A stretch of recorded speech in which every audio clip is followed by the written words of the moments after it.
Pessoal, vamos falar sobre a situação na Ucrânia. Hoje, dia 28 de dezembro, são 8 horas da manhã aqui no Rio de Janeiro, 2 horas da tarde lá em Kiev, no momento que eu gravo esse vídeo. E como vocês podem ver, as sirenes de alerta de ataque aéreo estão ativas em toda a Ucrânia.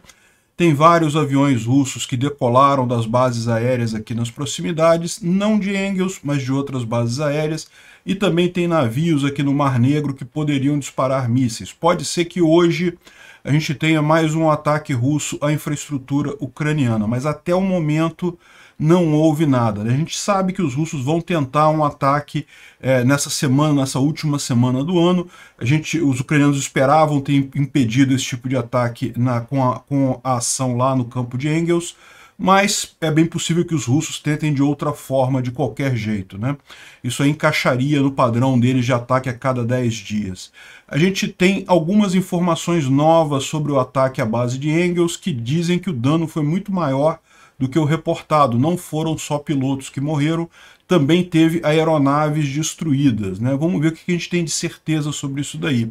Infelizmente, confirmação vai ser difícil porque a região está sobre uma camada de nuvens muito grande. A gente não conseguiu ainda uma imagem de satélite clara da região, né? E como já fazem alguns dias isso, é possível que quando finalmente o tempo abra na região, que os satélites consigam uma boa imagem, é possível que os russos já tenham retirado eventuais destroços, né? Mas vamos ver as informações que a gente tem. A linha de frente tem poucas mudanças, os russos voltaram a pressionar na região de Bakhmut, principalmente ao sul e ao norte em Oleksandrivka e ao norte em Bakhmutste e Soledar, mas não teve grandes mudanças. E finalmente teve um arcebispo russo que falou muito claramente que é melhor morrer na guerra pela Rússia do que morrer afogado no próprio vômito depois de beber vodka porque você tirou uma selfie ruim e coisa e tal. Eu concordo com ele, tá? Mas isso foi estranhamente específico no final das contas, né? Vamos entender isso daí, vamos ver esses assuntos e outros assuntos em detalhes. Essas notícias foram sugeridas por Estação Verão, Super Bigode Ancap e várias outras pessoas. Obrigado aí ao pessoal que sugeriu as notícias. Obrigado a você que está assistindo o nosso vídeo. Se você gosta do nosso conteúdo, por favor, deixe o seu like e se inscreva aqui no canal, né? Pois bem, a primeira notícia é justamente essa. Tem vários aviões russos bombardeios no ar e as sirenes antiaéreas estão ativas em toda a Ucrânia desde mais ou menos o meio-dia, né? Então a gente não sabe se vai haver um ataque à infraestrutura como acontece periodicamente, os russos têm feito isso periodicamente, ou se mais uma vez eles levantaram voo só para fazer treinamento e teste das defesas antiaéreas ucranianas, né? Isso é uma possibilidade. Eles botam os aviões bombardeios no ar, os ucranianos têm que ativar as defesas antiaéreas para o caso de um ataque e eles tentam identificar onde estão essas defesas antiaéreas nessa situação, né? Pode ser apenas isso. A gente vai descobrir ao longo do dia. Eu devo falar sobre a continuidade desse assunto no vídeo do dia de amanhã, né? Só uma curiosidade, o pessoal da Euromaidan PR aqui, eles gravaram a sirene lá em Kiev, né? Como é que é a sirene antiaérea? Se você tem curiosidade de saber como é que é, eu vou tocar um trechinho para você.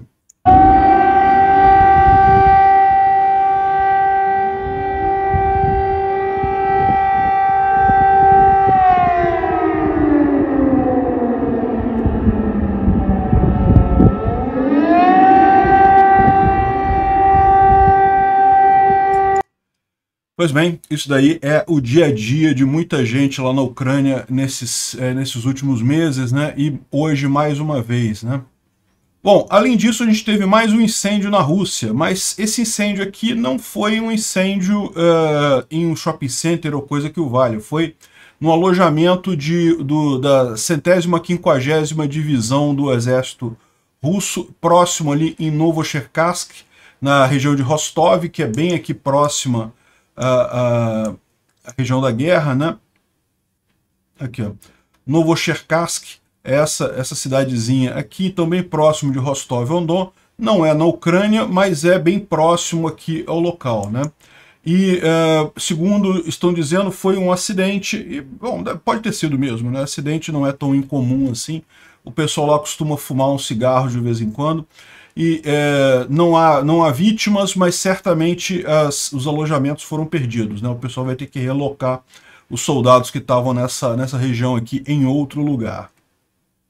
E, bom, a gente não sabe se vai ter o ataque à infraestrutura ucraniana hoje ou não, mas saíram algumas informações aqui interessantes, particularmente nesse Telegram russo aqui, que está falando que, na verdade, o ataque foi muito maior do que o que foi dito pelas relações públicas lá da Rússia, né? A Rússia falou, vocês lembram, confirmou que houve um ataque, mas disse que os drones ucranianos foram derrubados pela defesa antiaérea, só que um deles caiu num lugar que estavam os pilotos e o pessoal de serviço ali na operação e acabou matando 3 pessoas e ferindo outras tantas, né? Então a afirmação oficial que a gente tem é essa, que não houve dano à aeronave, mas houve mortes, né? Agora aqui eles estão dizendo diferente. O resultado do ataque ucraniano no campo de Engels foi muito mais sério do que reportado pelas autoridades, tá? Isso aqui é um Telegram russo. Duas fontes no quartel-general disseram que passaram a seguinte informação: 5 Tu-95MS foram seriamente danificados e mais 2 tiveram pequenos problemas, né? Tiveram danos leves. E também a torre de controle foi danificada. Isso aqui também a gente já tinha essa informação, que a torre de controle havia sido danificada, e eles estão tentando reparar isso. Foram mortas 17 pessoas que estavam lá na base aérea e mais 26 foram feridas, 3 das quais em condições sérias, né? Então, não apenas o dano foi muito maior ao que estava lá, como também o número de mortos e feridos foi significativo, né? Foi muito maior do que estava sendo dito originalmente. E daí, a solução que a gente não tem como saber realmente se está falando a verdade ou não, qual é a verdade, né? Muito provavelmente esse tipo de informação, a gente só vai ter a informação realmente fidedigna, assim, certeza, no final da guerra, muitos anos depois do final da guerra, quando o pessoal começa a escrever livros sobre essa guerra, né? Mas a melhor forma de fazer isso é fazer o que o Ryan Macbeth tentou fazer aqui. O Ryan Macbeth, vocês conhecem o canal dele, é um canal muito bacana, eu recomendo, ele é um especialista militar americano, e a primeira coisa que ele foi fazer, ele foi no local onde você pode comprar imagens de satélite, e comprou 3 imagens de satélite da região de Saratov, lá na Rússia, e infelizmente as 3 imagens estão assim no dia 25 e 26 de dezembro, ou seja, nublado, é impossível de ver isso daqui. Existem alguns satélites que têm capacidade infravermelha, conseguem ver além das nuvens, né? Conseguem ver mesmo com o tempo nublado assim, mas aparentemente não temos ainda nenhuma... Primeiro, não tem essas fotos para venda para civis, ao contrário dessas fotos aqui de satélite, digamos, direto, né? Essas fotos você pode entrar no site e comprar se você quiser.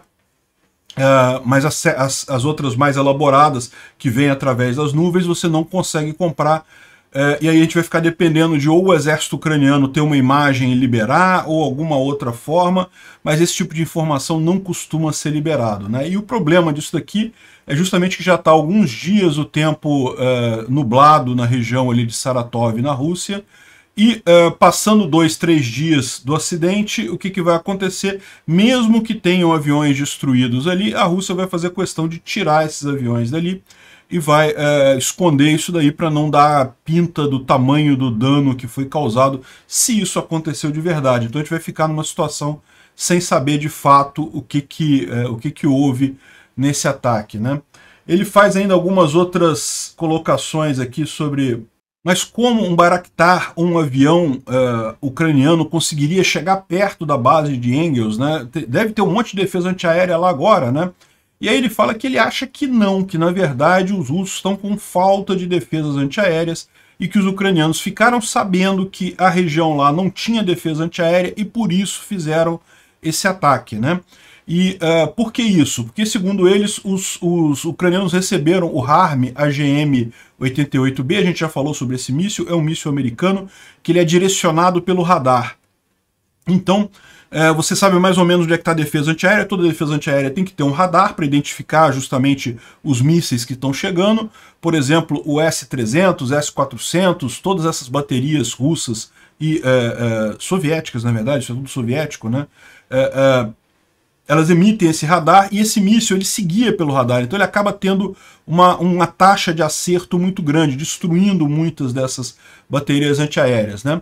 E aí o que ele fala é o seguinte, que os russos, depois que os ucranianos passaram a ter esse míssil, destruíram tantas defesas antiaéreas russas que os russos tiveram que trazer baterias S-300 da Síria, de Kaliningrado e um monte de coisa para ser colocada lá na Ucrânia na frente de batalha, porque eles precisam disso, né? Se não tiver isso, eles ficam numa situação ainda muito pior, né?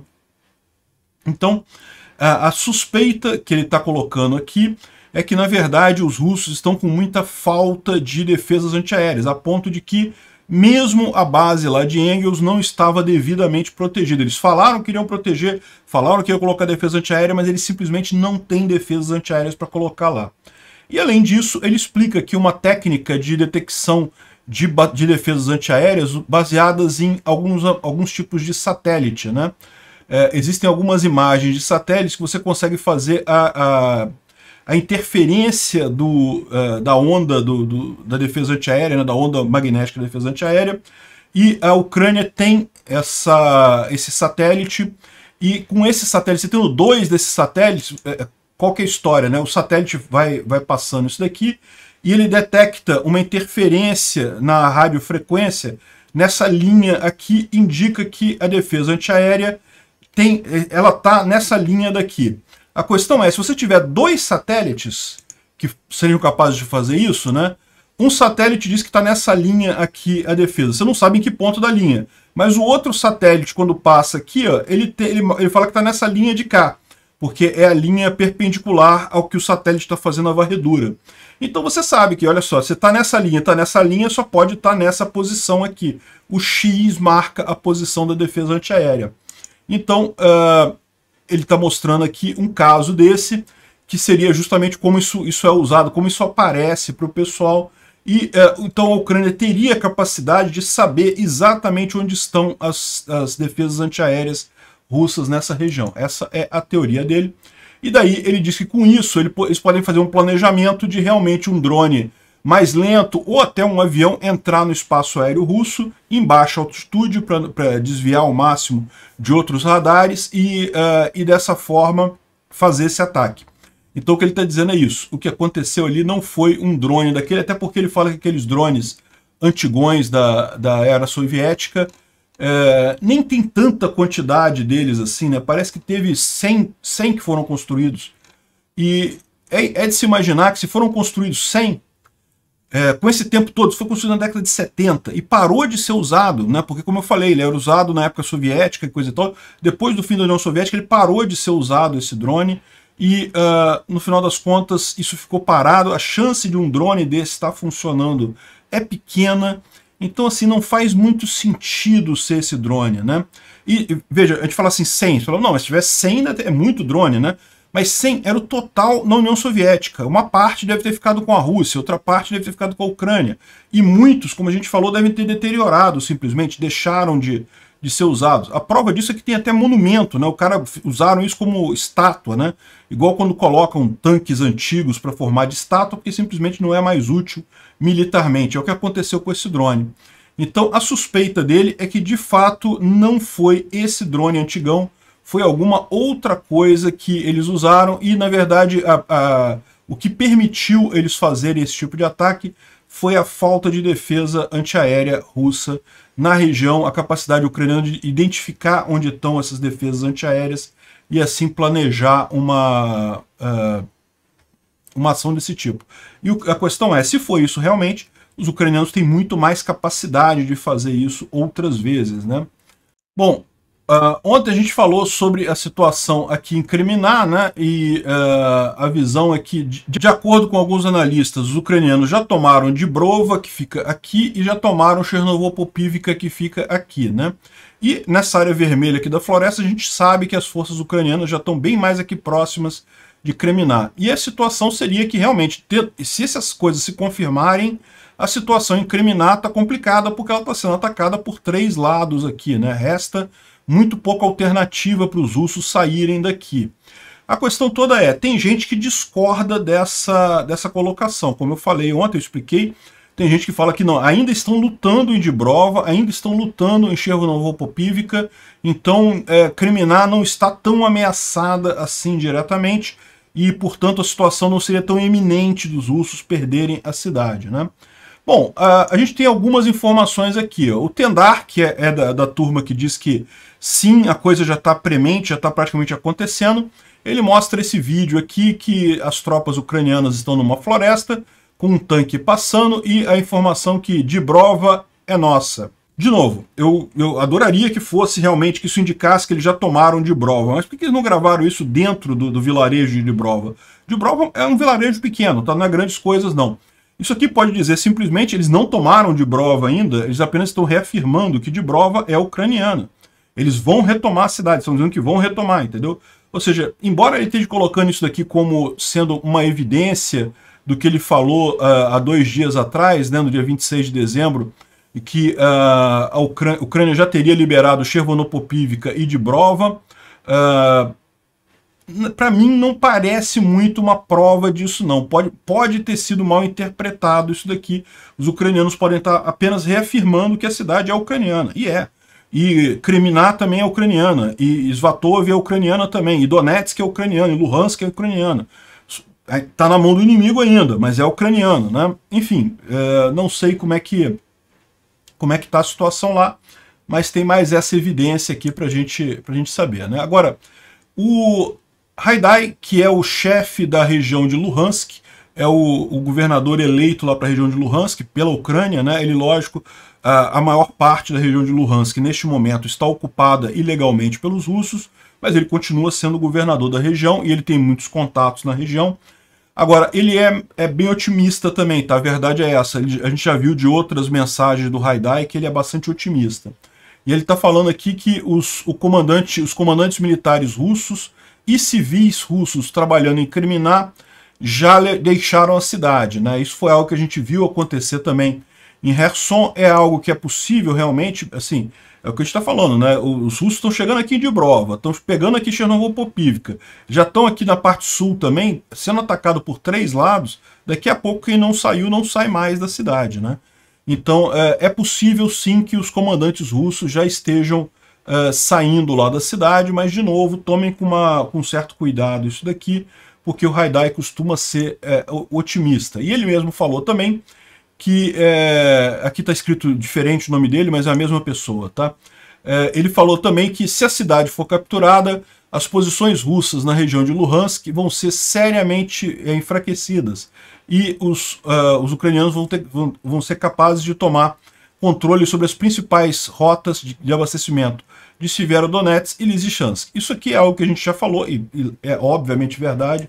Se tomar Kriminá, a situação vai ficar complicada para toda essa parte aqui russa nessa região. É lógico, existem estradas aqui pelo sul que podem abastecer essas tropas russas por aqui, mas eles vão ficar cortados de todo o abastecimento a partir do norte, o que é um problema para os russos, né? Torna a logística da coisa bem mais complexa. Eles têm que vir aqui dar uma volta aqui na Rússia para poder abastecer essas cidades, e isso dá um ganho estratégico enorme para os ucranianos aqui, né? Enfim, a questão toda todo mundo sabe que Kriminá é uma cidade extremamente estratégica, né? Tanto para os russos quanto para os ucranianos. Então é de se esperar que os russos não vão deixar os ucranianos tomarem a cidade com muita facilidade. Eles não podem fazer isso. Mas vamos acompanhar como é que isso segue nos próximos dias aí, né? Outro dia, o Zelensky esteve em Bakhmut, né, na linha de frente, e dessa vez foi o chefe da inteligência ucraniana, o Kirilo Budanov, que resolveu ir a Bakhmut para pegar informações diretamente com os próprios olhos dele. Isso é uma coisa que eu acho que é uma das grandes vantagens do comando ucraniano, que não tem medo de ir para a linha de frente, porque o Putin e o alto comando russo fica com medo de ser atingido, não vai para a linha de frente, confia sempre em informações de terceiros, informações que chegam de segunda, terceira mão. Por mais que, em tese, né, o serviço de inteligência ele tenha a ideia de reportar de forma legítima o que está acontecendo, é sempre muito mais fácil você ver diretamente o que está acontecendo lá, né? Então ele esteve lá em Bakhmut pegando informações e a gente tem algumas informações disso daqui. O comando Azov South, Azov do Sul, né, falou que tem muito boas notícias de Bakhmut obtidas pelas equipes de segurança especial. Ele não falou exatamente o que é, mas disse que serão boas notícias, né? E outro vídeo interessante com notícias de Bakhmut é esse daqui, em que esses combatentes aqui de Bakhmut estão falando aqui lá da linha de frente, né, comentando como é que está a situação. Hoje, dia 28 de dezembro, isso foi gravado hoje cedo, tá com legendas em inglês. Quem entender inglês é só ir lá no canal do Dmitry, que é fácil de ver isso daqui. Eu vou tocar um trechinho aqui para vocês. Уже скоро Новий рік. Брат Вурдалак, скажи пару слів нашим любим українцям. Україна, добрий день. Ми тримаємося, Бахмут тримається, все буде добре. Всіх з наступаючим Новим роком. Então, eles estão falando aqui, ele pediu para o colega dele falar como é que está a situação lá em Bakhmut, e o colega dele falou que nós estamos resistindo, continuamos segurando Bakhmut, a vitória virá no final, desejou um feliz ano novo para todo mundo. E aí eles falam sobre um dispositivo que os americanos deram para eles, um ovo da Páscoa, que os americanos deram para as tropas ucranianas lá em Bakhmut, que os ucranianos estão repassando para os russos, e está fazendo muito sucesso entre os russos, né? A gente não sabe o que é, mas aparentemente tem alguma arma nova que eles estão usando lá. Será que são aqueles drones suicidas americanos, né? Switchblade, que já estão com os ucranianos há algum tempo, mas talvez só agora eles tenham terminado o treinamento, estejam começando a usar com mais força, né? Saiu um vídeo ontem que é impressionante, esse vídeo aqui, ó, de um drone desse atingindo um transporte de carga, né? Dá para ver que deve ter feito um estrago aqui, dá para entrar pela... Olha só, a porta de trás do tanque estava aberta, né?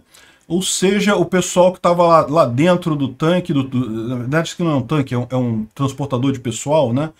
Mas o pessoal aqui é cheio de soldados, justamente para transportar soldados, o veículo é todo blindado, mas ele estava com a porta aberta e o drone entrou justamente ali. Deve ter feito um estrago, né? Esse tipo de drone realmente é uma arma terrível para pessoal nessa forma. Pode ser que seja isso que eles estão falando, né? Que o pessoal recebeu esses drones e estão mandando o ovinho da Páscoa lá para os russos. Esses drones são pequenos, tá? Eles não conseguem, por exemplo, destruir um tanque ou alguma coisa blindada, mas atingindo o pessoal, eles, faz um estrago danado isso daí, né? E aí eles falam sobre a situação lá, como é que tá, o pessoal continua, os russos continuam pressionando, eles deram uma liberada agora, mas eles estão só se reagrupando, daqui a pouco eles vão voltar com um ataque mais em Bakhmut, mas não se preocupa que a gente vai acabar ganhando no final, né? Eles ficam um tempo paradinhos, daqui a pouco eles trazem mais gente e recomeçam o ataque lá em Bakhmut, né? Realmente é impressionante esse caso. Eu não sei se é isso, tá, gente? Eu estou imaginando que é uma possibilidade isso daí. Eles não quiseram dizer qual é a arma, faz todo sentido do mundo, né? Bom, vou dar uma revisão rápida aqui na linha de frente, né? Apesar de que eu já adianto para vocês que não teve grandes alterações. Aqui em Svatov é basicamente a mesma coisa. Teve gente dizendo que os ucranianos tomaram Kolomininka, que é essa cidade aqui, tá?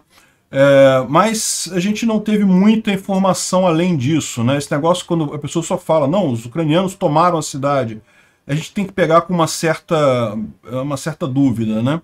Aqui no mapa do Defmon continua sendo ocupada pelos russos a cidade. E eles estão tentando, a partir daqui, atingir Stelmakharivka, mas aqui também eles não conseguem tomar, então foram bloqueados aqui todas as tentativas de avanço russo na região. A gente sabe sim que os ucranianos estão batalhando aqui. Aqui a gente sabe o que os russos avançaram, porque o exército ucraniano fala isso, fala dos avanços russos, mas o exército ucraniano não fala dos avanços ucranianos, porque não vai entregar a estratégia deles, né?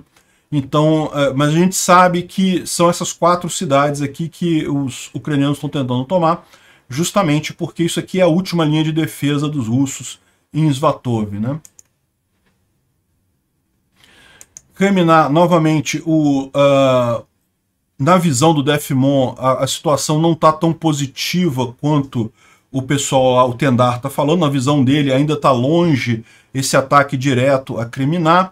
Na visão dele, Dibrova ainda está na área disputada, está sendo disputada pelos ucranianos. E como a gente falou, né, apesar daquele vídeo dizendo que Dibrova é nossa e coisa e tal, isso pode ser entendido de várias maneiras, não necessariamente eles tomaram a cidade. E segundo ele está dizendo aqui, parece que os russos, na verdade, chegaram a retomar uma parte de Chervonopopivka, mas depois os ucranianos retomaram de novo. Então a briga em Chervonopopivka estaria grande também por aqui, né? Enfim, a situação não é tão diferente assim, a única diferença é justamente imaginar o quão iminente é o ataque ucraniano a Kreminá. A gente sabe que esse ataque vai vir em algum momento, algumas pessoas estão dizendo que é algo que vai acontecer a qualquer momento, que os russos já estão fugindo e coisa e tal. Outros dizem que não, vai acontecer o ataque também, mas ainda está um pouco mais longe esse tipo de coisa, né?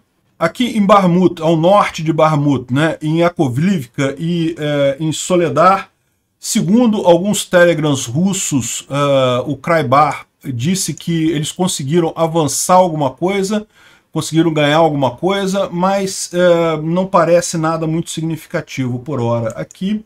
Agora, aqui no sul, ele diz que também houve avanço aqui em Ozarianivka, eles conseguiram novamente atravessar o canal aqui e estariam tentando atingir as tropas ucranianas aqui em Dilivka, nessa outra cidadezinha aqui, né? E como ele fala que o próprio exército ucraniano diz que o exército ucraniano repulsou um ataque na direção de Dilivka, na visão dele é provável que os russos estejam certos e de fato os russos conseguiram novamente ultrapassar o canal aqui em Ozarianivka e estão atacando a posição aqui, né? Vamos ver, da última vez os ucranianos conseguiram forçar os russos de volta a Ozarianivka. A preocupação aqui justamente é que chegando do lado de cá eles consigam consolidar o ganho aqui em Kurdiumivka e isso facilite eles a criar um novo vetor de ataque aqui a Barmut, né? Mas está tudo muito longe ainda, então embora tenha esse pequeno aumento aqui no sul e lá no norte, não houve grande diferença aqui em Barmut ainda. E vamos ver, né? Como o pessoal lá está dizendo, a expectativa é que em breve o pessoal do grupo Wagner vai trazer mais carne para o moedor, né? E vão tentar atacar novamente, vão forçar novamente o ataque, né? O pessoal do Instituto para Estudo da Guerra, eles falam aqui sobre uma coisa interessante, né? Falam sobre várias coisas aqui do ponto de vista de política, mas nada muito significativo, tudo a gente já está por dentro, né? Que a Rússia não vai fazer acordo de paz, não tem esse negócio, né? Enfim. Mas uma coisa interessante que eles falam aqui, ó, o Kremlin está incluindo alguns bloggers militares, né? Alguns desse pessoal que faz a cobertura militar lá no Telegram, né? Da guerra, ela está incluindo esse pessoal nas suas campanhas de informação, ou seja, eles estão querendo controlar esses bloggers militares, né? Não proibindo eles de falar alguma coisa, mas ao contrário, oferecendo eles posições de poder e que oferecendo informações, oferecendo posição de poder, de forma que eles controlem o que vão dizer, ou seja, que alguma coisa seja dita da forma como o Kremlin quer fazer isso, né? Isso eu acho interessante porque é um dilema que eu falo para o pessoal, né? E a gente vai viver esse dilema aqui no Brasil. A gente espera uma censura muito grande do governo Lula contra qualquer pessoa que seja contra o Lula, eu inclusive, né? Inclusive avisando vocês, se esse canal aqui cair no início do ano que vem, existe essa possibilidade. Eu não espero que aconteça não, porque eu, embora seja um crítico do Lula, eu me considero um crítico moderado dele, né? Eu imagino que eles vão atacar os críticos mais ácidos, digamos assim, né? Agora, é uma possibilidade, pode acontecer. Então, se esse canal cair, eu vou continuar com toda essa cobertura da guerra na Ucrânia lá no meu canal no Rumble, que o canal no Rumble é mais difícil de cair. E se cair no Rumble, vai estar no Odysee, que é mais difícil ainda de cair. E se cair no Odysee, vai estar no BitChute, que é ainda mais difícil de cair. Então, todos os canais meus você consegue lá no meu site, o ancaps.su/links. Lá tem todos os links de todos os canais meus, se você quiser acompanhar, no caso aqui do YouTube cair, né? Mas enfim, olha só a ideia dele, né? Eles estão justamente querendo fazer o que muito provavelmente o governo brasileiro vai tentar também, que é cooptar o espaço de informação, ou seja, punir quem fala contra o Kremlin e tentar comprar pessoas que estejam no meio termo para falar bem do governo, né? E aí o curioso que eles falam aqui é que é um assunto que eu já avisei o pessoal, a informação descentralizada que a gente tem hoje, ela é imune a isso. No final das contas, isso não quer dizer nada. Ele pode comprar alguns bloggers, ok, o cara do blogger é bom, ele vai ganhar um dinheirinho lá, vai ganhar uma posição de poder qualquer, mas no final das contas, isso não influencia na troca de ideias. A troca de ideias continua acontecendo, né? E o pessoal fala exatamente isso, né? Ou seja, mesmo com esse esforço do Kremlin de punir quem fala mal e de promover quem fala o discurso do Kremlin, isso não será capaz de domesticar a comunidade como um todo. E é a mesma posição que eu falo aqui com relação à tentativa de censura, né? O governo novo aqui no Brasil está falando em criar uma secretaria para controlar redes sociais, aprovar projeto contra fake news e esse tipo de coisa, tentando controlar o espaço de informação. Não vão conseguir. Podem conseguir me atingir, podem conseguir atingir algumas vozes aí, é possível que sim, pode ser que consigam. Mas, de forma geral, impedir que as ideias circulem, eles não conseguem.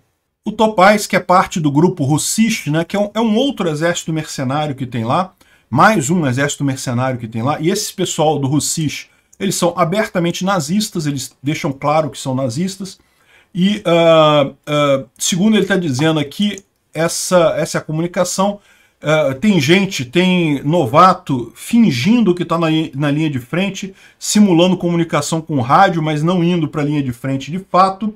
E, além disso, aqui, o exército russo está sofrendo uma séria limitação de munição, isso contra um aumento do suprimento ativo de munição para o inimigo, ou seja, no caso, para os ucranianos.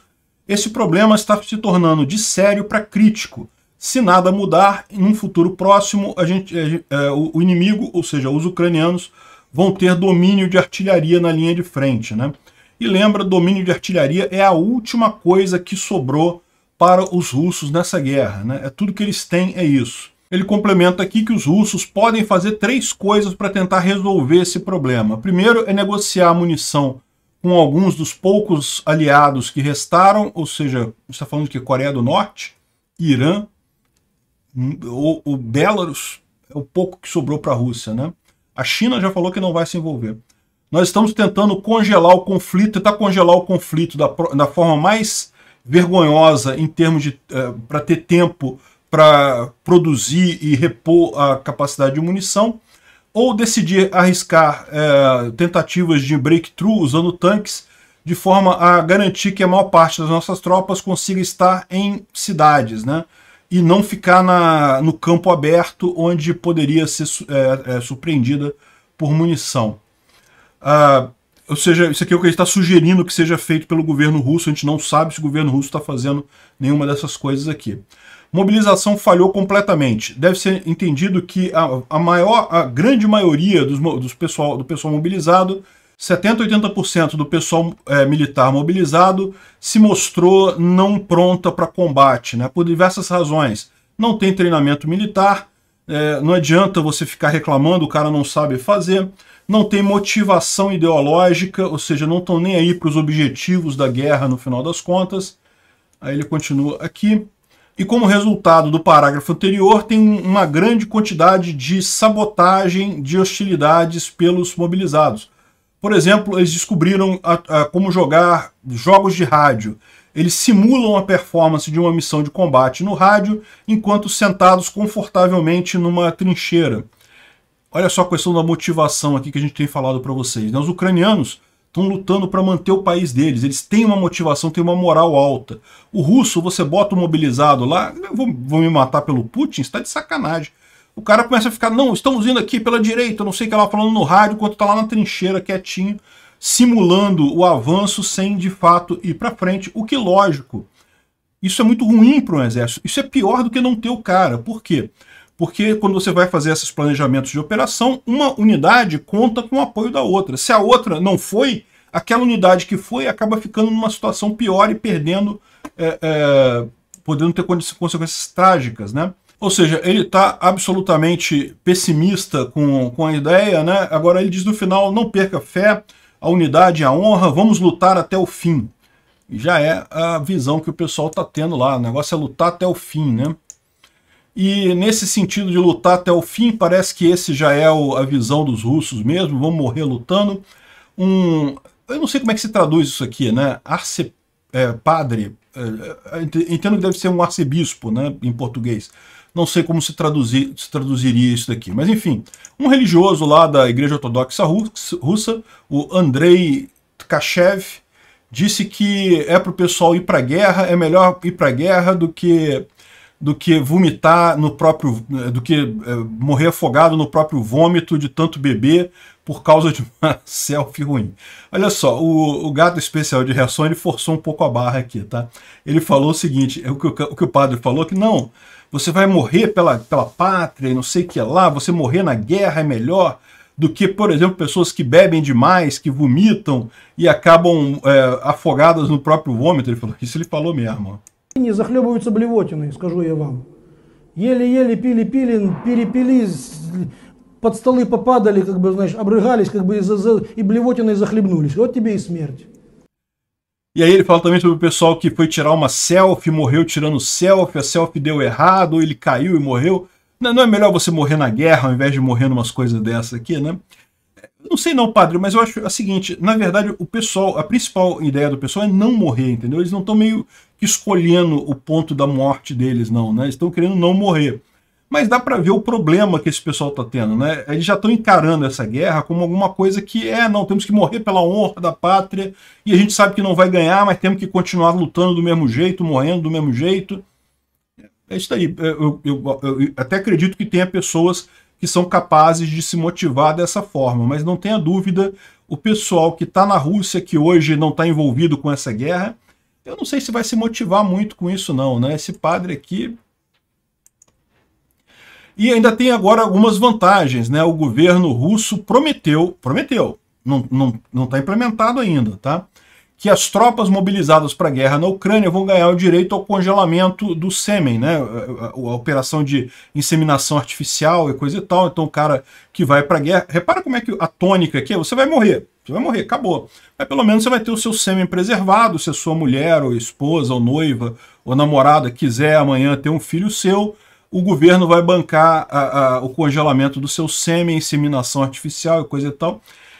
Eu não sei não, tá? Tem que confiar muito no governo para aceitar esse tipo de proposta. E, de novo, eu acho que o russo médio ele prefere não morrer, né, do que essas opções todas que o pessoal está dando para ele aqui. Não, você vai morrer pela pátria, ou vai morrer, melhor você morrer desse jeito do que morrer afogado no vômito, ou então você vai morrer, mas vai guardar o seu esperma e coisa e tal, né?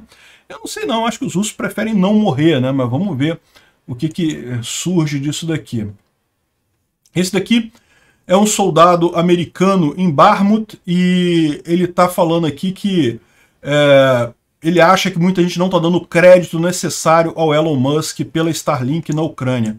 Isso é uma coisa realmente que a gente já falou muito aqui, eu falei no início do vídeo, tem muita gente criticando o Musk por um monte de coisas que ele falou aí, inclusive pessoas que apoiam a Ucrânia. Tome cuidado com isso, porque na verdade o Elon Musk ele pode até dar umas escorregadas de vez em quando, de achar que tem coisa errada com o Zelensky ou que tem alguma briga ali, mas na verdade é o que eu falo sempre, eu presto muito mais atenção no que as pessoas fazem do que naquilo que elas falam, né? O que as pessoas falam é meio que tem peso, lógico, não vou dizer que não tenha peso não, mas o que elas fazem é muito mais importante. Isso é um dos motivos para eu apoiar o Bolsonaro, por exemplo. Eu sei que o Bolsonaro fala merda pra caramba, sempre falou muita merda, mas se você olhar o que ele fez de fato, ele fez um dos melhores governos que teve aqui no Brasil em toda a história. A economia nossa tá ótima, o Lula vai receber uma economia excelente aqui, né?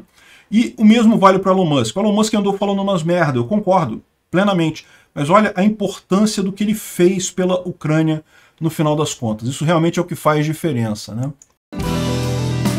Obrigado por assistir o vídeo até o final. Além de curtir, compartilhar e se inscrever no canal, considere se tornar patrocinador com valores a partir de R$ 1,99. Clique no botão Seja Membro abaixo para saber as condições e vantagens de patrocinar o canal. Mais informações sobre o nosso projeto, visite nossos sites indicados na tela.